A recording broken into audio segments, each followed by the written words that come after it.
don't ride the elevator with single women. Yes, so you cannot do if that. a single woman is on the elevator, I gotta wait. Wait, why don't you? Because they just get too horny. No, I don't. Why I do don't they wanna get run the risk? Sometimes run the risk of what? Sometimes the mention of impropriety is enough to sway people's opinion of somebody. Really? So I don't do that. So if a single woman's going to go into an elevator, I'm not getting on it. And what do they think? I don't let women servers come into my room to bring food. Really? If they come to clean the room, I leave the room. I sit in the hallway till they're done. Then I go back into the room.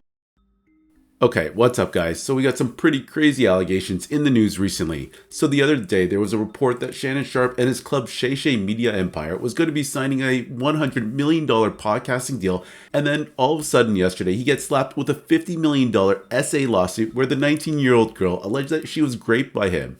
Pretty interesting timing, I might add. Also to note, the alleged victim obtained the services of lawyer Tony Busby, the same lawyer who represented all the alleged victims in the Deshaun Watson case, and it was now being sued by Jay-Z for defamation. Anyways, the story took a twist today because there was a leaked audio of Shannon Sharpe that some people might find incriminating and others are probably going to think it was a setup. Here's that clip. Anything I say, you're just going to get mad at and you're just going to hang up on me, so I feel like... I'm not going to hang up on you. Here's what it is. What does that even mean? Nothing, Gabby. You want to be a dick to me now, so. I don't want to be. Don't manipulate me.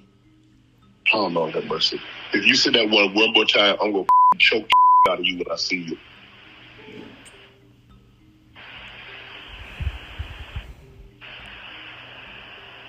Thank you.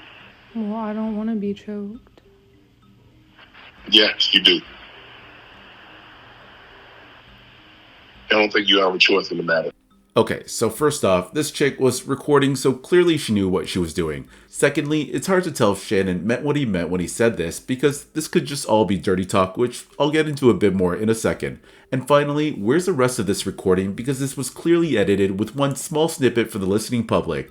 That being said, Shannon responded yesterday to this clip and released some pretty damning text messages just to get out in front of all this, and just to prove to the public that this was a consensual relationship.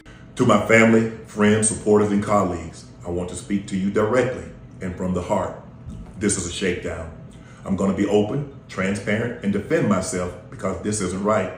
This is all being orchestrated by Tony Busby, who has targeted Jay-Z. Tony Busby targets black men, and I believe he's going to release a 30-second clip of a sex tape that tries to make me look guilty and play into every stereotype you could possibly imagine.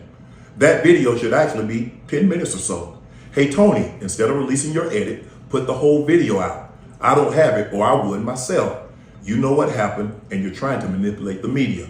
The encounter in question took place during the day at her invitation, and now that appears to be a deliberate setup, coordinated by Gabby, also known as Carly on OnlyFans. Gabby and Tony Busby want $50 million. What they're getting is sued for defamation and trying to take me down. My career is all about real talk and honesty. I know my family and fans know exactly what this is about. And I'm going to be out there telling you whatever I need to say, just like I always do. I love all you guys. Thanks.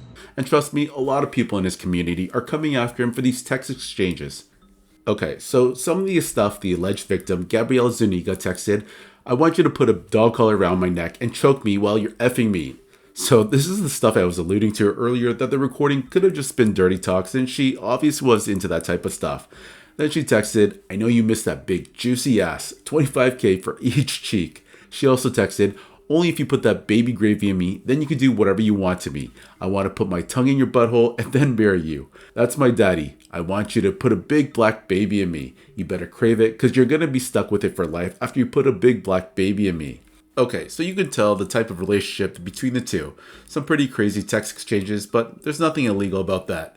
Anyways, personally, in my opinion, I think whenever women make these type of accusations, they should also have to be held accountable if what they claim turns out to be total BS and just a total money grab. Too many men have fallen victim to girls like this, and many of them are athletes, NBA or NFL athletes who just keep making the same mistakes over and over again. Honestly, sometimes it's so hard to even feel sorry for these guys for being so dumb and careless and falling for the same stuff, but some of these women are really crafty and know how to work a man. It's not even just athletes, it's anyone who's successful in life with money. Nonetheless, it's a shame that Shannon Sharpe is going through all this, considering he's always said he's been very careful when it comes to females. In that beginning clip with Andrew Schultz, he discussed how he wouldn't even step into an elevator with a woman, but man, hooking up with a 19-year-old who's just not at the same maturity level and probably just clout chasing is now coming back to haunt him and bite him in the ass. Anyways, what do y'all think about this? Is this a cash grab, or do you think there might be something behind this lawsuit? Also, do you think Shannon deserves some of the blame for putting himself in this position?